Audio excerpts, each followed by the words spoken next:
ಇವತ್ತಿನ ಭಾರ್ಗವಿ ಸಂಚಿಕೆಯನ್ನು ನೋಡಬೇಕಂದ್ರೆ ನಮ್ಮ ಚಾನಲ್ನ ಸಬ್ಸ್ಕ್ರೈಬ್ ಮಾಡಿ ಮತ್ತು ವಿಡಿಯೋನ ಲೈಕ್ ಮಾಡಿ. ಭಾರ್ಗವಿ ಮತ್ತು ಅವ್ರ ಮನೇಲಿ ಎಲ್ಲರೂ ಊಟಕ್ಕೆ ಕೂತ್ಕೊಂಡಿರ್ತಾರೆ. ಭಾರ್ಗವಿ ಬಂದ ತಕ್ಷಣ ಅವ್ರು JP ಎದ್ದು ನಿಂತ್ಕೊತಾರೆ. ಅವ್ರು ಶಕುಂತಲಾ ದೇವಿ ಎದ್ದು ಬಂದು, ಭಾರ್ಗವಿ ಬಾ ನೀನು ಕೂತ್ಕೋ ಫಸ್ಟು, ಬಾ ನಿನಗೆ ಕೇಸ್ ಗೆದ್ದಿರೋದ್ರಿಂದ ನಾನು ಮನೇಲಿ ಸ್ವೀಟ್ ಮಾಡಿಸಿದ್ದೀನಿ, ಬೃಂದ ಹೋಗು ಸ್ವೀಟ್ ತೊಗೊಂಬಾ ಅಂತೇಳಿ ಹೇಳ್ತಾರೆ. ಆಗ JP ಮತ್ತು ಬೃಂದಂಗೆ ತುಂಬ ಕೋಪ ಬರುತ್ತೆ. ಆಮೇಲೆ JP ಹೆಂಡ್ತಿಗೂ ಕೂಡ ಹಾಗೆ ಕೋಪ ಬರುತ್ತೆ. ಏನು ಮಾಡ್ತಾಯಿದ್ದೀಯಾ ಅಜ್ಜಿ, ನೀವು ಸುಮ್ಮನೆ ಇರಿ ಅಂತ ಹೇಳಿದಾಗ, ನೀನು ಸುಮ್ಮನೆ ಇರು ಬೃಂದ, ನಾನು ಮಾಡ್ತಿರೋದು ಕರೆಕ್ಟಾಗಿ ಇದೆ, ಏನೂ ಇಲ್ಲ. ಇನ್ನು JPನೇ ಇಷ್ಟು ದಿನ ಏನೂ ಮಾಡೋಕ್ಕಾಗದೇ ಇರೋರು, ಇವತ್ತು ನನ್ನ ಸೊಸೆ ನನ್ನ ಮೊಮ್ಮಗಳು ಕೂಡ ಇವತ್ತು ಭಾರ್ಗವಿ ಒಳ್ಳೆ ಕೆಲಸನೇ ಮಾಡಿದ್ದಾಳೆ, ಕೇಸ್ ಗೆದ್ದಿರೋದ್ರಿಂದ ಎಷ್ಟು ಖುಷಿ ಆಗುತ್ತೆ ಗೊತ್ತಾ ಅಂತೇಳಿ ಹೇಳ್ತಾರೆ. ಹೌದು ಅಂತೇಳಿ ಮಾತಾಡ್ತಾ ಇರ್ತಾರೆ. ಆವಾಗ ಭಾರ್ಗವಿಗೆ ಸ್ವಲ್ಪ ಗಾಬರಿ ಆಗುತ್ತೆ. ಈ ಭಾರ್ಗವಿ ಗಾಬರಿ ಇದ್ದರಿಂದ ಶಕುಂತಲಾ ಏನು ಹೆದರ್ಕೋತಾ ಇದೆಯಾ ಭಾರ್ಗವಿ ಅಂತೇಳಿ ಕೇಳ್ತಾರೆ.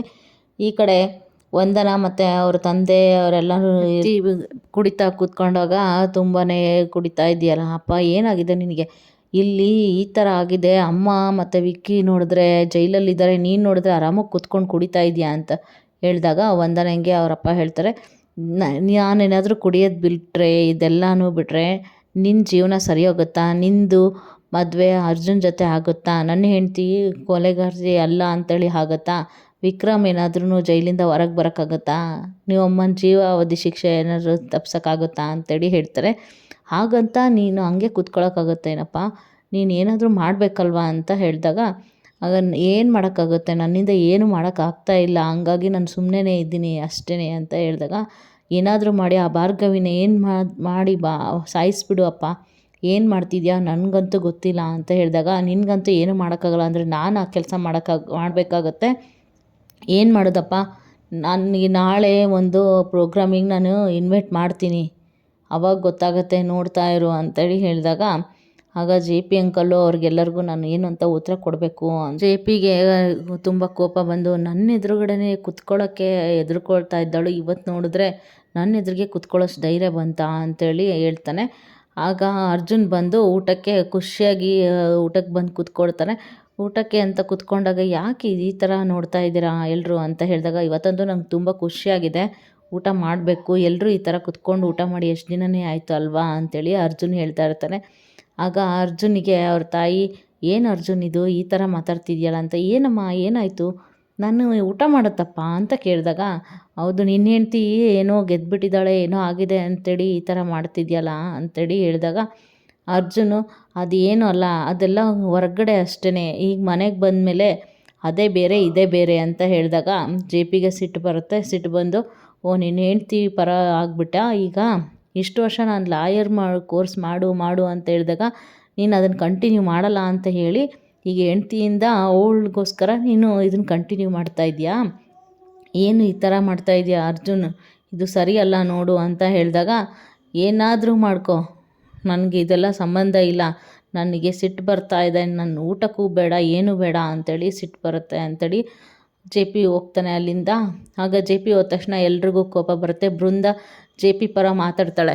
JP, ಮಾವ ಏನು ಮಾಡೋದು, ನಾನು ನಿಮ್ಮ ಪರ ಇದ್ದೀನಿ ಮಾವ ಅಂತ ಹೇಳಿದಾಗ, ಬೃಂದ ಒಬ್ಬಳು ನನ್ನ ಪರ ಪರ್ಸ್ನಲ್ಲಾಗಿ ಪ್ರೆಸ್ಸರ್ ಹತ್ರ ಎಲ್ಲರೂ ಹೇಳಿದಾಗಿಂದನೂ ಅವಾಗಿಂದ ನನಗೆ ತುಂಬಾ ಒಂದು ಧೈರ್ಯ ತುಂಬ್ತಾ ಇದ್ದಾಳೆ ಬೃಂದ ಮಾತ್ರ.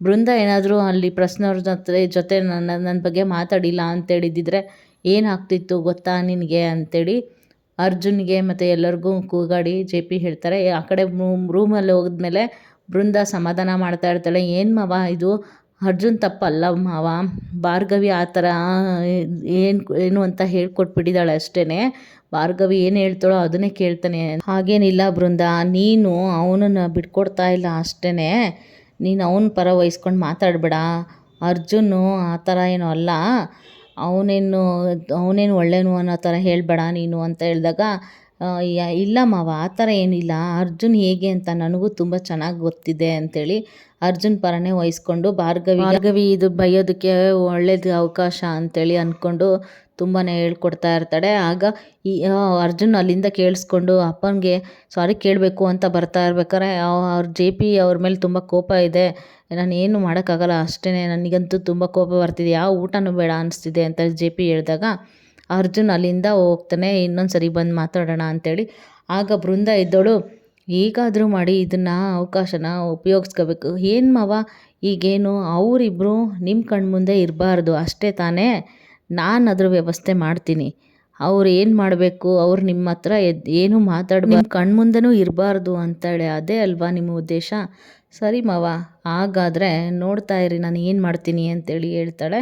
ಆಗ ಬೃಂದ, ನೀನು ಏನಾದರೂ ಮಾಡು, ಆದರೆ ನನಗೆ ಅವರಿಂದ ನಾನು ನೋಡಿದ್ರೆ ತಾನೇ ಅಷ್ಟು ಕೋಪ ಬರುತ್ತೆ, ಊಟನೂ ಮಾಡಬೇಕು ಅನ್ನಿಸ್ತಿಲ್ಲ, ವರ್ಷ ಅಲ್ಲ ಎಷ್ಟು ದಿನ ಬೇಕಾದ್ರೆ ನಾನು ಉಪವಾಸ ಇರ್ತೀನಿ, ಅಷ್ಟು ಸಿಟ್ಟು ಬರ್ತಾ ಇದೆ ನನಗೆ ಅವ್ರ ಮೇಲೆ ಅಂತೇಳಿ JP ಬೃಂದಾಗೆ ಹೇಳ್ತಾರೆ. ಭಾರ್ಗವಿ ತಂದೆ ಮನೆಯಲ್ಲಿ ಕೋಟ್ ಇಟ್ಕೊಂಡು ಎಷ್ಟು ಖುಷಿಯಾಗಿ ಇದೆ ಅಂತೇಳಿ ಹೇಳ್ಕೊತಾ ಇರ್ತಾನೆ. ಆಗ ಅವ್ರ ಹೆಂಡ್ತಿ ಬಂದು, ಅನ್ನಪೂರ್ಣ ಏನು ರೀ ಇಷ್ಟು ಖುಷಿ ಪಡ್ತಾ ಇದ್ದೀರಾ, ನೀವು ಇಷ್ಟು ವರ್ಷದಲ್ಲಿ ಯಾವತ್ತೂ ಇಷ್ಟು ಖುಷಿ ಪಟ್ಟಿದ್ದು ನಾನು ಯಾವತ್ತೂ ನೋಡಿಲ್ಲ ರೀ ಅಂತ ಹೇಳ್ತಾಳೆ.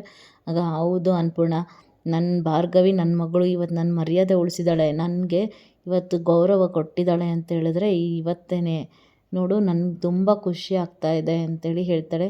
ಇವತ್ತು ನ್ಯಾಯ ಕೊಡಿಸಿದ್ದಾಳೆ, ಒಂದು ಹೆಣ್ಣಿಗೆ ಒಂದು ನ್ಯಾಯ ಕೊಡಿಸಿದ್ದಾಳೆ ಅಂದರೆ ಏನಂತ, ಅವಳಿಗೆ ಎಷ್ಟು ಧೈರ್ಯ ಆಗಿದ್ದಾಳೆ ನನ್ನ ಮಗಳು ಅಂತೇಳಿ ನನಗೆ ಎಷ್ಟು ಹೆಮ್ಮೆ ಆಗ್ತಿದೆ ಗೊತ್ತಾ ಅಂತ ಹೇಳಿದಾಗ, ಹೌದು ರೀ, ಹಾಗೆ ಅರ್ಜುನ್ ಜೊತೆ ಯಾವಾಗ್ಲೂ ನಮ್ಮ ಭಾರ್ಗವಿ ಇಬ್ಬರು ಇದ್ದಷ್ಟು ನಮಗೆ ತುಂಬಾ ಒಳ್ಳೆಯದಾಗ್ತಿದೆ, ಇಬ್ಬರೂ ಒಳ್ಳೆ ಕೆಲಸ ಮಾಡ್ತಾರೆ, ನಮಗೆ ಅರ್ಜುನ್ ಜೊತೆ ಭಾರ್ಗವಿ ಎಷ್ಟು ಧೈರ್ಯದಿಂದ ಇರ್ತಾಳೆ ಅಂತೇಳಿ ಅರ್ಥ ಆಯಿತು ರೀ ಅಂತೇಳಿ ಹೇಳ್ತಾಳೆ.